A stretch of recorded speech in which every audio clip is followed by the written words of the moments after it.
योग दर्शन द्वितीय पाद साधन पाद सूत्र संख्या 19 उसकी अवतरणिका में लिखा है दृश्यानां गुणानां स्वरूप भेद अवधारणार्थम इदम आरभ्यते। तो दृश्य के स्वरूप बताए थे, प्रकृति के स्वरूप। प्रकृति क्या है? दृष्टा और दृश्य पिछले सूत्र में बताए थे। तो कह रहे हैं कि दृश्य गुणों के स्वरूप भेद के निर्णय के लिए इस सूत्र कहा जाता है। दृश्य अर्थात प्रकृति, प्रकृति के जो गुण हैं, प्रकृति से किस प्रकार से पूरा सृष्टि के जो पदार्थ हैं वो बने हुए हैं, इनको इस सूत्र में बता रहे हैं। सूत्र है विशेष अविशेष लिंग मात्र अलिंगानि गुण पर्वाणि। शब्दार्थ विशेष अविशेष लिंग मात्र अलिंगानि गुण पर्वाणि। तो विशेष अर्थात 5 ज्ञानेंद्रियां, 5 कर्मेंद्रियां, 1 मन और 5 स्थूल भूत। अविशेष 5 तन्मात्राएं और अहंकार। लिंग को कहा गया है महत्त्व, एक जो महत्त्व है। अलिंग अर्थात प्रकृति, जो सत्वर स्तंभ प्रकृति है। गुण पर्वाणि गुणों के पर्व अर्थात विभाग अवस्थाएं हैं।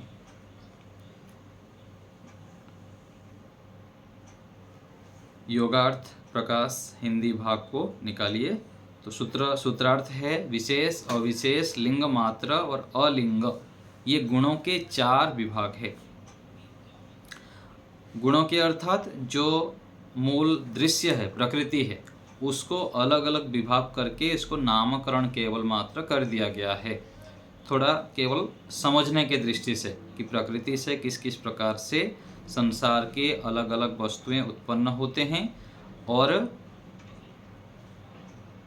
किससे क्या उत्पन्न होते हैं, उसको समझाने के लिए इसमें बताया गया है। क्योंकि जब हम संसार के वस्तुओं को ठीक ठीक जानते हैं कि मूल प्रकृति किस प्रकार से बना है और प्रकृति से जो भी पदार्थ बना है, महत्त्व है, अहंकार है, ज्ञानेंद्रियां हैं, कर्मेंद्रियां हैं आदि को जितना हम सूक्ष्मता से जानते हैं, उससे यथा योग्य हम उपकार ले पाते हैं। किसी भी वस्तु को जब हम ठीक से जानते हैं, उसका हम ठीक उसका लाभ और हानि दोनों को जब जानते हैं तो लाभ से उपकार ले लेते हैं और हानि से बचते हैं। जैसे कोई मिठाई है, दूध है, घी है, कोई भी पदार्थ है, उसका जो उपयोग हम जानते हैं कि ये सत्वगुण से युक्त है और इसका यदि मैं मात्रा से प्रयोग करता हूँ तो मेरे लिए लाभदायक है, और वही सत्वगुण रूपी पदार्थ भी यदि मात्रा से अधिक प्रयोग कर लेते हैं तो मेरे लिए हानिकारक होता है। ऐसे ही खराब वस्तुओं के विषय में भी है, जो तमोगुण रजोगुणी वस्तुएं हैं। तो कोई भी वस्तु के विषय में जब हम उसके लाभकारक पक्ष को और हानिकारक पक्ष को ठीक ठीक जानते हैं तो उसका उपयोग हम ठीक से कर पाते हैं। तो प्रकृति के विषय में भी ऐसा ही है। संसार को जैसे हम पिछले प्रकरण में पढ़ रहे थे कि केवल सुख प्राप्ति के उद्देश्य से सुख ही सुख है, इसमें इस बुद्धि से, इस मानसिकता से यदि संसार का प्रयोग करते हैं तो हम फिर हानि उठा लेते हैं। और यदि उस संसार की वस्तुओं के पीछे दुख छिपा हुआ है, यह हम मान के चलते हैं, मान कर उस प्रयोग करते हैं, तो हम ठीक प्रयोग कर लेते हैं और उसको साधन के रूप में प्रयोग करते हुए अपने साध्य को प्राप्त कर लेते हैं। इसी को इस सूत्र में बताया गया कि जो प्रकृति है उसका विभाग करके बता रहे हैं कि किस प्रकार से ये प्रकृति से अलग अलग पदार्थ बनते हैं, और उसका नामकरण दे दिए हैं पारिभाषिक रूप में ऋषियों ने, किस प्रकार से इसका नाम रख दिए हैं। इतना ही है। तो योगार्थ प्रकाश देखिए हिंदी में आगे। इस सूत्र में सत्वगुण, रजोगुण और तमोगुण, इन तीनों की विशेष, अविशेष, लिंग मात्र और अलिंग, ये 4 अवस्थाएं बतलाई हैं। फिर से देखिए इस पंक्ति को, इस सूत्र में सत्वगुण, रजोगुण और तमोगुण, क्योंकि प्रकृति अर्थात क्या है, दृश्य किसे कहते हैं अथवा संसार किसे कहते हैं, सत्वगुण, रजोगुण, तमोगुण, तीनों की समूह जो मिला हुआ, सत्व रजस तमस साम्यावस्था, तो तीनों को मिला के इकट्ठा जब होते हैं उसको ही दृश्य कहते हैं, उसी को ही प्रकृति कहते हैं। तो इन तीनों जो गुण हैं, सत्वगुण, रजोगुण, तमोगुण, इन तीनों की विशेष, अविशेष, लिंग मात्र और अलिंग, ये 4 अवस्थाएं हैं, केवल स्थिति हैं, अलग अलग नाम केवल बताना चाह रहे हैं। देखिए उनमें से आकाश आदि 5 स्थूलभूत है। आकाश आदि अर्थात पृथ्वी, जल, अग्नि, वायु और आकाश। तो इन 5 को क्या कहते हैं, स्थूलभूत कहते हैं। और शब्द आदि, शब्द, स्पर्श, रूप, रस, गंध, ये 5 तन्मात्रा है, अथवा सूक्ष्म भूत भी कह दिया जाता है इसको। तो जो स्थूल भूत है और शब्द आदि 5 तन्मात्राएं हैं, अविशेषों का विशेष परिणाम है। तो ये पढ़ लेते हैं। तो अविशेष आगे कहा गया है, आगे अविशेष के विषय में बताएंगे। तो ये विशेष परिणाम है, अर्थात ये 5 स्थूलभूत और 5 तन्मात्राओं से उत्पन्न होते हैं। 5 स्थूलभूत और 5 तन्मात्राओं से उत्पन्न होते हैं। 5 ज्ञानेंद्रियां, 5 कर्मेंद्रियां, 11वां मन, जो उभयेंद्रियां हैं, ये अहंकार अविशेष का विशेष परिणाम है, अर्थात इनका अहंकार उपादान कारण है। यह सत्व आदि गुणों का 16 संख्या वाला विशेष परिणाम है, अर्थात गुणों की अभिव्यक्ति विशिष्ट रूप से होने से इस अवस्था का नाम विशेष रखा है। इनका विशेष नाम रखने का कारण यह है कि 16 पदार्थ महत्त्व, अहंकार और तन्मात्राओं की अपेक्षा से व्यक्त स्पष्ट स्वरूप वाले हैं। तो देखिए पहले जो क्रम होता है सृष्टि से जो पूरा पदार्थ बनते हैं, कैसे बनते हैं, पहले प्रकृति मूल सत्वरस्तम हो गया, उसके बाद महत्वत्व बनता है, फिर महत्वत्व के बाद महत्वत्व से क्या बनता है, 5 अहंकार, महत्वत्व से अहंकार, फिर अहंकार से 5 ज्ञानेंद्रिया, 5 कर्मेंद्रिया, ये सब बनते हैं। तो इसी को ही यहाँ पर कहा गया कि 16 तत्व क्या कह दिए, अहंकार तन्मात्राओं की अपेक्षा से विशेष स्पष्ट स्वरूप वाले हैं। तो क्या कह रहे हैं कि केवल इससे ये उत्पन्न होता है, ये कहना चाह रहे हैं कि इससे ये उत्पन्न होता है। और जितना मतलब जैसे प्रकृति हो गया, प्रकृति से महत्त्व है, फिर महत्त्व से इन सब पदार्थ बनते हैं। और ये जो विशेष नाम इसका रखने का प्रयोजन क्या है, 16 पदार्थ महत्त्व, अहंकार और तन्मात्राओं की अपेक्षा से, पहले महत्त्व है, फिर अहंकार है, फिर तन्मात्राएं हैं, इनकी अपेक्षा से अधिक स्पष्ट स्वरूप वाले हैं। तो ये जो स्पष्ट स्वरूप कह रहे हैं, इसको तो इतना ही समझ में आ रहा है यहाँ पर कि इससे ही ये बना हुआ है। स्पष्ट स्वरूप मतलब और कुछ प्रायोगिक रूप में आते होंगे इंद्रियां, ये हो सकता है। और थोड़ा आगे पढ़ते हैं इसको। शब्द तन्मात्रा, स्पर्श तन्मात्रा और रूप तन्मात्रा, रस तन्मात्रा और गंध तन्मात्रा, ये 1, 2, 3, 4, 5 लक्षण वाली हैं। अर्थात आकाश तन्मात्रा 1 लक्षण वाली है, शब्द धर्म वाली, और स्पर्श तन्मात्रा 2 लक्षण वाली है। उसमें क्या आते हैं, शब्द में शब्द भी है और स्पर्श भी है। रूप तन्मात्रा में क्या रहता है, 3 लक्षण रहते हैं, शब्द, स्पर्श और रूप। इस प्रकार से रस तन्मात्रा 4 लक्षण वाली है। उसमें क्या क्या आ जाएंगे, शब्द, स्पर्श, रूप और रस भी रह जाएंगे। और गंध तन्मात्रा में शब्द, स्पर्श, रूप, रस, ये 5 रहते हैं। तो ये शब्द आदि तन्मात्रा और अहंकार सत्व आदि गुणों का अविशेष परिणाम है। इस अवस्था में इनकी विशेष अभिव्यक्ति ना होने से अविशेष नाम रखा गया है।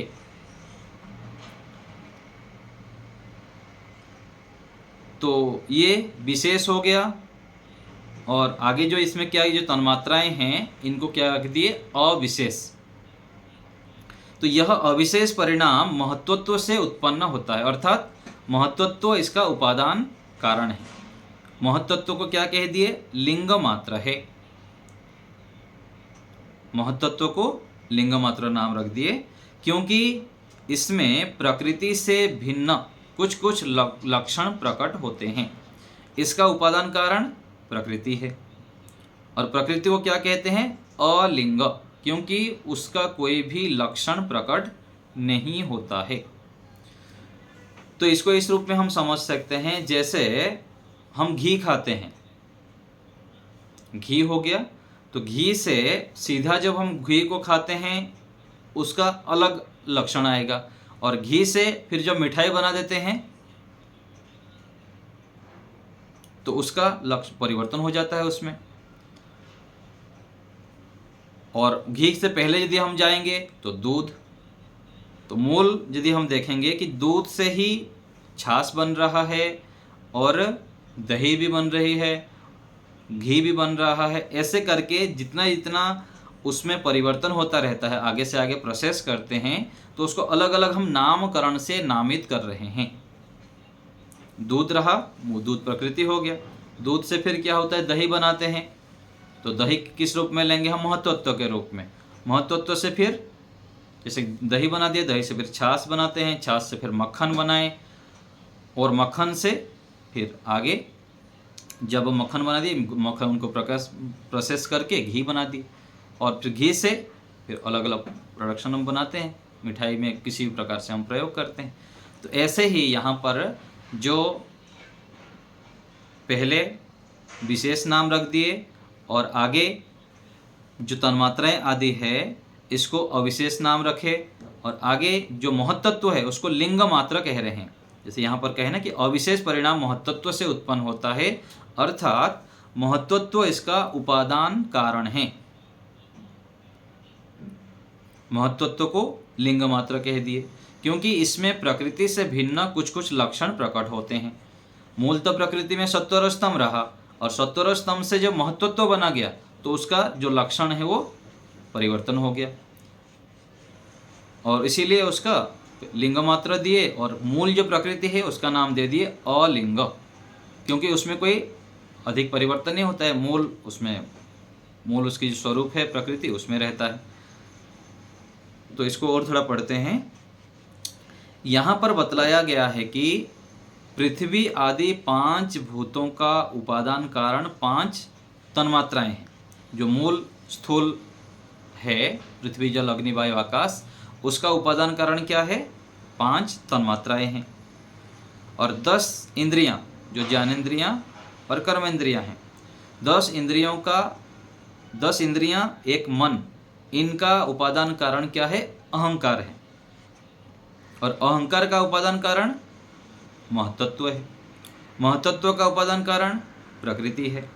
परंतु व्यास भाष्य में जो संस्कृत में लिखा गया है, 5 तन्मात्राओं का और अहंकार का उपादान कारण महत्तत्व को बतलाया है, और तन्मात्राओं का उपादान कारण महत्तत्व को बतलाया है। यहाँ पर जो बताया है ना, जो ये कह दिए इस जगह पर आया ना, महत्तत्व को ही लिंग मात्र कह दिया गया है कि जो तन्मात्राओं का उपादान कारण है। तो यहाँ पर कुछ तो प्रिंटिंग मिस आदि है, ऐसे कुछ बता रहे हैं, देखिए आगे। परंतु व्यास भाष्य में 5 तन्मात्राओं का और अहंकार का उपादान कारण महत्तत्व को बतलाया है। तन्मात्राओं का उपादान कारण महत्तत्व को बतलाने वाले भाष्य पाठ में कोई असावधानी हो गई है प्रतीत होती है, क्योंकि सूक्ष्म विषयत्वम च अलिंग पर्यवसानम, ये आगे जो पीछे सूत्र हम पढ़े थे पहले पाद में, वहाँ पर कहा गया था व्यास भाष्य में कि तन्मात्राओं का सूक्ष्म विषय अहंकार को माना है।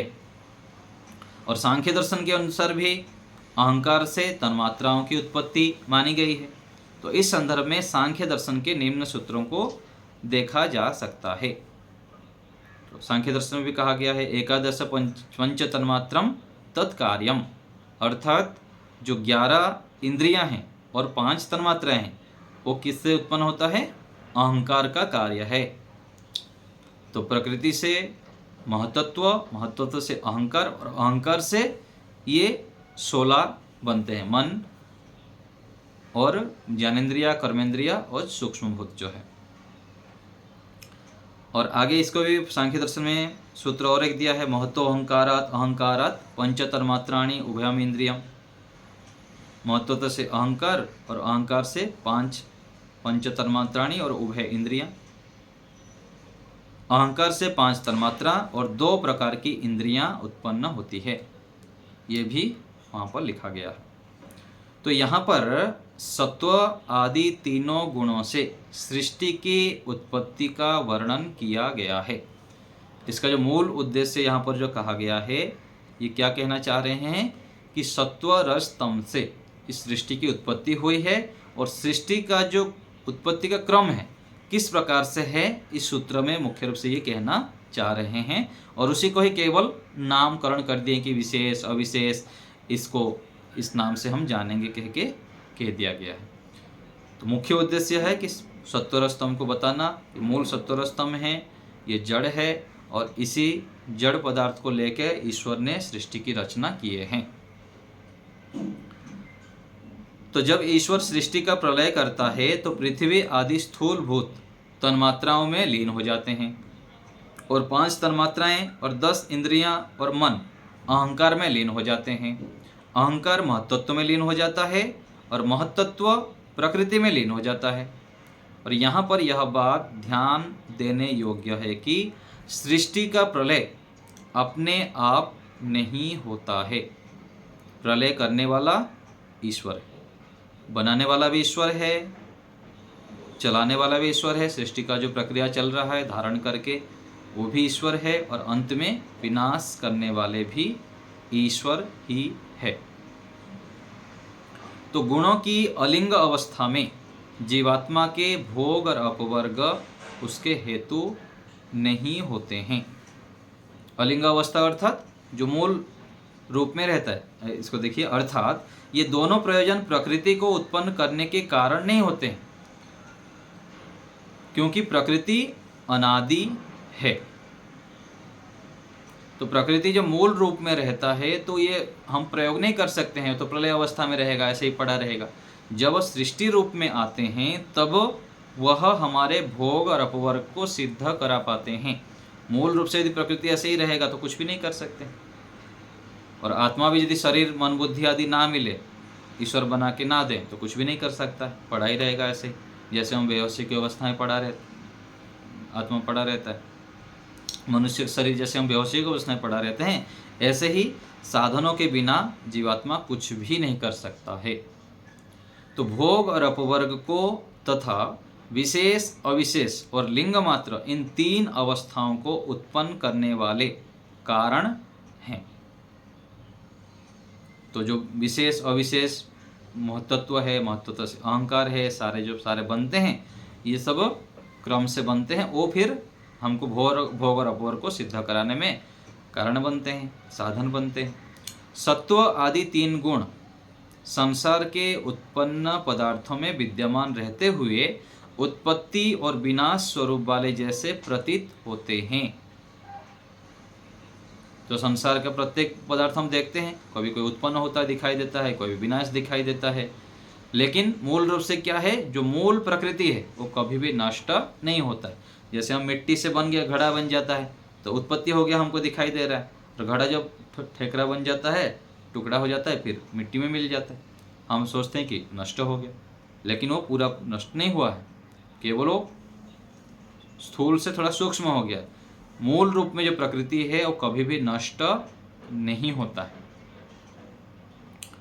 तो यहाँ क्या कह रहे हैं, उत्पत्ति और विनाश स्वरूप वाले जैसे हमको प्रतीत होते हैं, उत्पन्न हो गया और विनाश हो गया। जैसे मनुष्य जन्म हो जाता है फिर मर जाता है, अज्ञानता के कारण हम क्या कहते हैं, फिर रोते रोते रहते हैं कि ये तो मर गया, और जन्म होता है तो खुशी मनाते रहते हैं।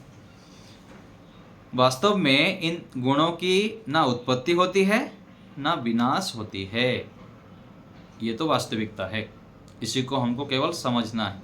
सारे जो हम जितना हम यहाँ पर व्यवहार करते हैं ना, दुखी होते रहते हैं, राग होता है संबंधों में, और बाकी जो भी क्रियाएं करते हैं अज्ञानतापूर्वक, इस सब के पीछे क्या है? ये अज्ञानता है। बच्चा जब जन्म होता है तो खूब जश्न मनाते हैं, खूब खुशी होते हैं, मिठाई बांटते हैं, और मर गया तो रोते धोते रहते हैं, चिल्लाते रहते हैं। ये क्यों करते हैं? अज्ञानता, उत्पत्ति और विनाश का हमको ठीक ठीक ज्ञान ना होने के कारण करते हैं। तो ऐसे ही प्रकृति के सभी पदार्थों के विषय में भी हमको जानना चाहिए। ना तो ये संसार के जो पदार्थ है उत्पन्न हुए ना विनाश हुए, केवल वो पीछे कारण में मिल गया हो। तो ये सत्व आदि गुण जड़ पदार्थ हैं और अर्थात ज्ञान रहित हैं। संसार के जितने भी पदार्थ है वो क्या है? ज्ञान रहित है, उनमें ज्ञान नहीं है। इनसे चेतन पदार्थ उत्पन्न नहीं हो सकता है। प्रकृति से कोई भी चेतन पदार्थ उत्पन्न नहीं हो सकता है। जितना भी आजकल जो बनाते हैं मशीनीकरण करके, रोबोट बोलते हैं, और मनुष्य ही बनाता है उसको, और उसमें कुछ सिस्टम बना देते हैं, उसके आधार पर वो करता रहता है। लेकिन उसमें चेतनता नहीं है। चेतनता जैसे अनुभूति तो होती है, व्यवहार भी उन लोग कर लेते हैं, मनुष्य की आवश्यकता को पूरा कर लेते हैं, किंतु वह चेतन नहीं है। सांख्यकार महर्षि कपिल जी ने इस विषय में कहा है कि उपादान नियमात, अर्थात उपादान में जो गुण होते हैं वे ही उससे उत्पन्न कार्य में आते हैं, अन्य नहीं। तो मिट्टी में जो उपादान में रहता है वो घड़े में आएंगे। जैसे बाजरे की रोटी हम खा रहे हैं तो बाजरे में वो तत्व होगा तो बाजरे रोटी में आएगा। जो मूल होता है उसको फिर आटा बनाते हैं पीस के, फिर उसका तत्व उसमें आता है। तो उपादान में जो गुण होता है वो कार्य वस्तु में आता है, कारण में जो होता है वो कार्य में आएगा।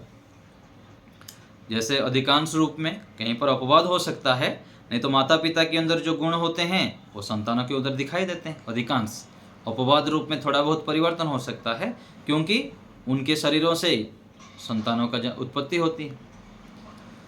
तो माता पिता के जैसे सोच होता है, जिस प्रकार से संस्कार दिए हुए रहते हैं, उनका जैसे जीवन शैली है, उसके आधार पर संतानों के लक्षण पाया जाता है, देखा जाता है। अर्थात उपादान में जो गुण होते हैं वे ही उससे उत्पन्न कार्य में आते हैं, अन्य नहीं आते हैं। इसलिए जड़ प्रकृति से चेतन जीवात्मा की उत्पत्ति नहीं हो सकती। प्रकृति से भिन्न चेतन पदार्थ दो हैं, एक जीवात्मा और दूसरा ईश्वर। इनका कोई उपादान कारण नहीं है।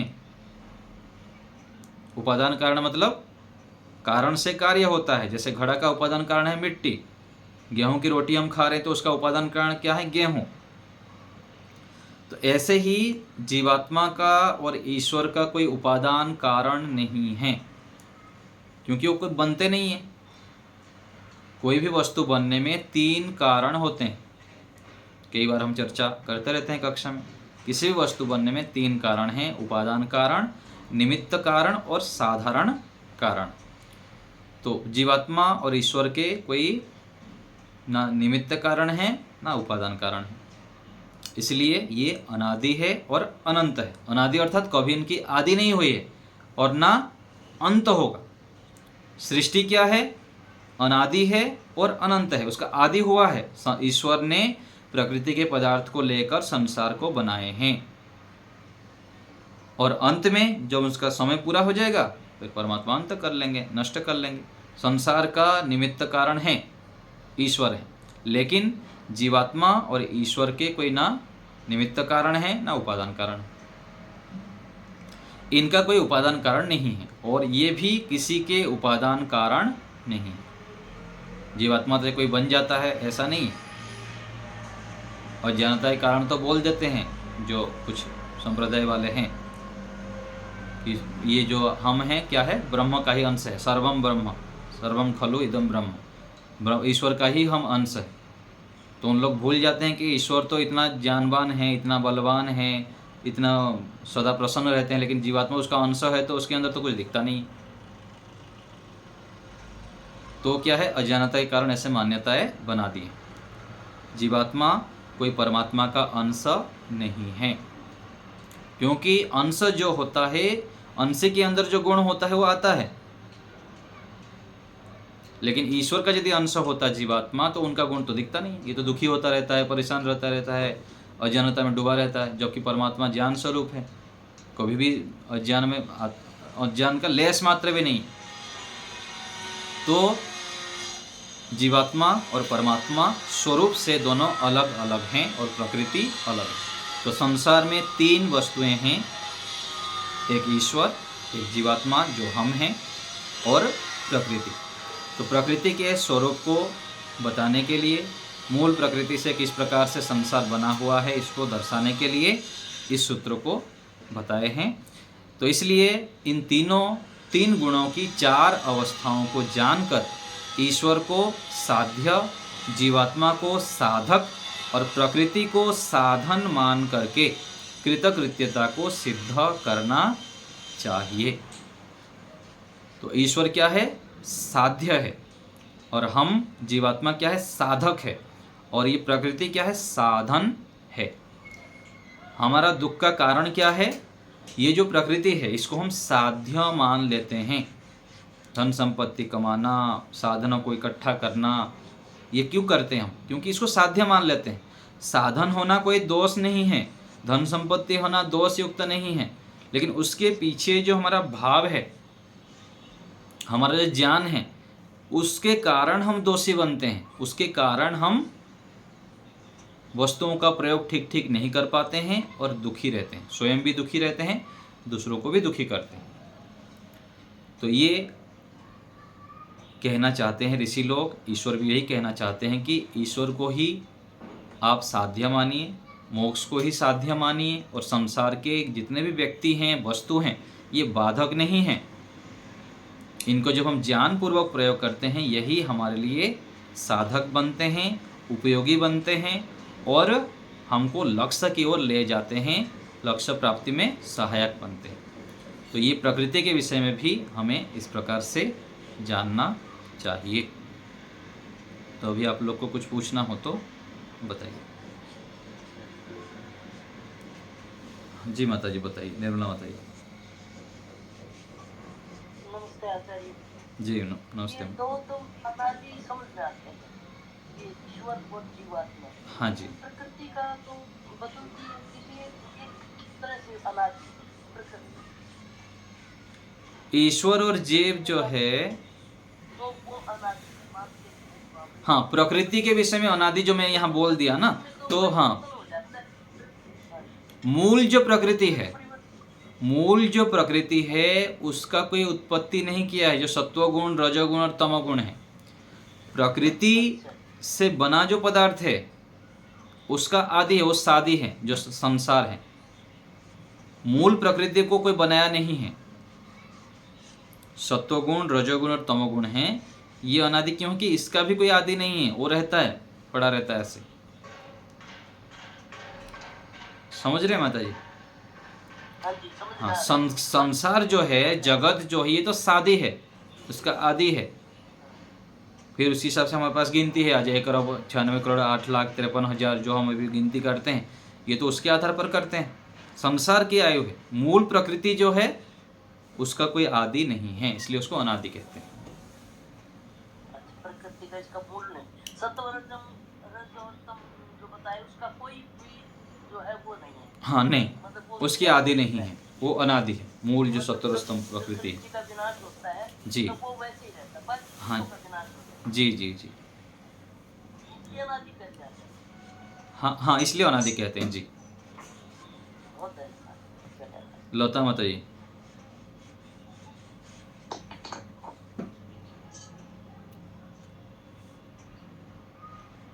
जी नमस्ते। नमस्ते।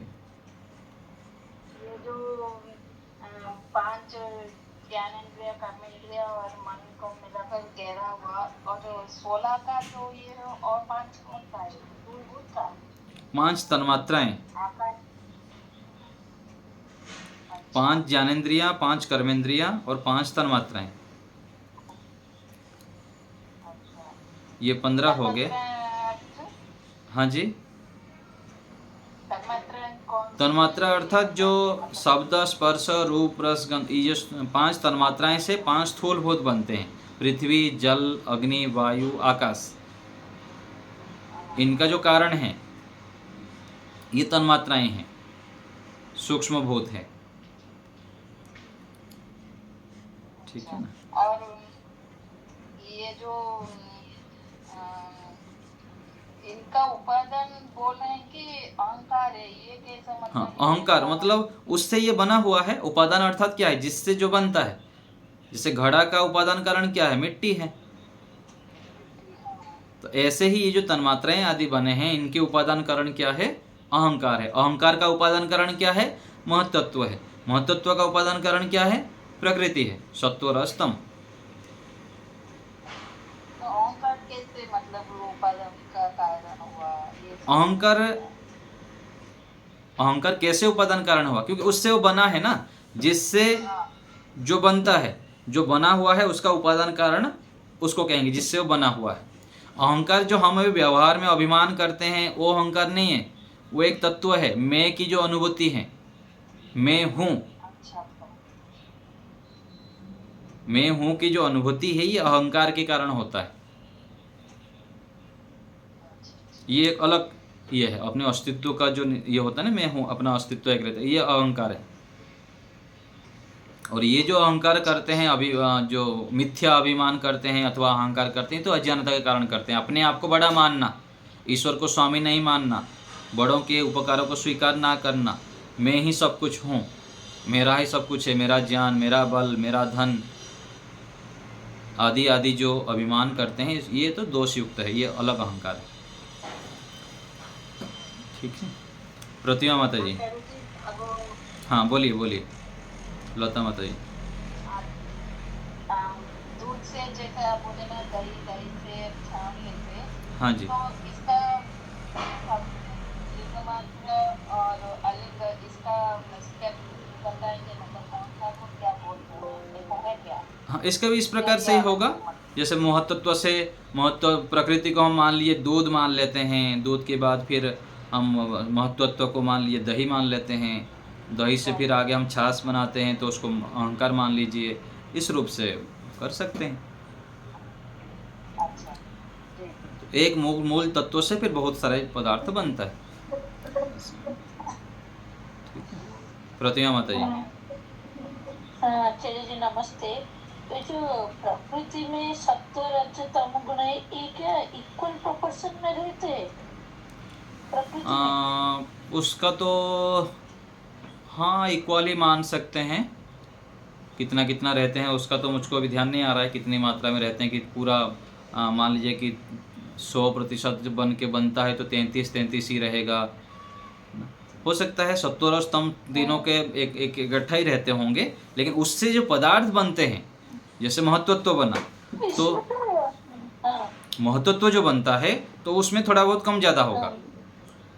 और फिर महत्त्व से जब अहंकार करेंगे, अहंकार में क्या होगा, थोड़ा उसमें भी कम ज़्यादा रहेंगे। तो ऐसे बताते हैं कि जो महत्त्व है, अहंकार है, मन, बुद्धि आदि सारे इंद्रियां हैं ना, इंद्रियां आदि हैं, ये अधिकतर सत्वगुण प्रधान है। अधिक मात्रा में सत्वगुण प्रधानता है। नहीं तो व्यक्ति अधिकतर दुखी रहता, चंचल रहता और एकाग्र रह ही नहीं पाता। व्यक्ति उसको अज्ञानता के कारण बना देता है, अलग बात है, इंद्रियों को चंचल कर देता है। जैसे दूध, घी या मक्खन आदि बताया जो पौष्टिक खाना है, व्यक्ति यदि उचित मेहनत करता है, उसका प्रयोग करता है, तो अधिक उसका सत्वगुण का लाभ ले सकता है। लेकिन यदि पाचन ठीक नहीं है, मेहनत करता नहीं है और उसको दूध घी आदि अधिक खा लेते, तो उसका प्रभाव क्या होता है? मूल सत्वगुण है, किंतु रजोगुण और तमोगुण का प्रभाव काम करेगा अधिक, क्योंकि पचेगा नहीं भोजन तो फिर सड़ेगा, सड़ेगा तो रजोगुण तमोगुण होगा। तो ऐसे ही जो इंद्रियां हैं, इंद्रियां सत्वगुण प्रधान हैं, ये दर्शनों में आता है, शास्त्र में। तो इस रूप में फिर आगे जो अलग अलग मात्रा है उसके आधार पर सत्वगुण रजोगुण जो प्रोडक्शन है, जो दूध घी मक्खन फल मिठाई आदि ये सब सत्वगुण प्रधान है, इसमें सत्वगुण की अधिकता है। और रजोगुण प्रधान जैसे लाल मिर्च आदि है, इसमें रजोगुण की अधिकता है। और तमोगुण पदार्थ भी होते हैं जैसे मांस मछली अंडा शराब आदि जो होते हैं। तो इस रूप में हम समझ सकते हैं। तो प्रकृति से जैसे पंचतत्व बना हुआ है, तो जो विनाश जो हो रहा है उसी कुछ अपोजिट वे में हाँ, opposite way में। है। और बिल्कुल, जैसे हम मकान बनाते हैं, मकान से पहले तोड़ते हैं, ईंट होगा, ईंट से फिर उसको डस्ट करेंगे, तो ऐसे स्थूल से सूक्ष्म तो करते हैं ना, एकाएक तो नहीं होगा ना। ऐसे ही उस क्षेत्र में भी ऐसे ही समझेंगे। इसी क्रम से ही होगा। हाँ जी, इसी हाँ क्रम से होगा। जी जी, इसी क्रम से होगा। ठीक है, धन्यवाद। ठीक है, और कोई बात किसी को पूछना हो तो बताइए।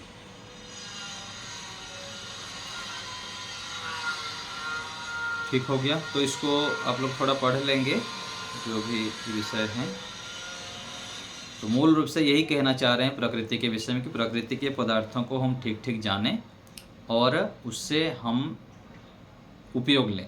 जब हम वस्तुओं के स्वरूप को ठीक ठीक जानेंगे नहीं, उसके विषय में निश्चय नहीं करेंगे, किसी भी पदार्थ का जब तक निश्चयात्मक ज्ञान हमारे पास नहीं रहता है तब तक हम उसका ठीक उपयोग नहीं कर पाते। जैसे बिजली के विषय में बिजली के विषय में हमको निश्चयात्मक ज्ञान है, तो बिजली को छूते नहीं है। अग्नि के विषय में निश्चयात्मक ज्ञान है, अग्नि को छुएंगे नहीं। कोई आरी मशीन चल रहा है तो उसको निश्चय ज्ञान है कि हाथ वहाँ देंगे तो कट जाएगा हाथ। तो ऐसे ही संसार के जो पदार्थ है उसमें सत्वगुण को भी जानना, रजोगुण को और तमोगुण को जानना और सत्वगुण से लाभ उठाना। ऐसे ही व्यक्तियों के विषय में भी, संबंधों में भी ऐसे ही होगा कि जब हम दूसरे के गुणों को देखते हैं तो गुण से हम लाभ उठा लेते हैं, और दोषों को उछालते रहते हैं तो दोष से हानि उठाते हैं, दुखी रहते हैं और उसके विषय में दूसरे को बताएंगे और भी हानि उठाते हैं। तो ऐसे ही प्रकृति के विषय में भी हमें जानना है कि प्रकृति हमारे लिए साधन है, बाधक नहीं है, साधक है। जी, कौन बोल रहे थे बताइए। हाँ जी, मैं बोल रही थी जी। नमस्ते आचार्य जी। जी नमस्ते। मैं बोल रही थी कि मैं आज का व्हाट्सएप नंबर मुझे दे देते तो अच्छा होता। हाँ, मेरा नंबर लिख लीजिए। मैं उससे ज्वाइन हो जाऊँ। मैं जो नए हैं उन लोग मेरा नंबर लिख लेंगे तो मैं व्हाट्सएप ग्रुप में आपको जोड़ दूंगा, मेरे को नमस्ते भेज देंगे। लिखिए 95 जी 95 37 जी 64 959537। नहीं, केवल 95। पहले से फिर से बोल रहा हूँ 95 जी 37 जी 64 90 जी 82।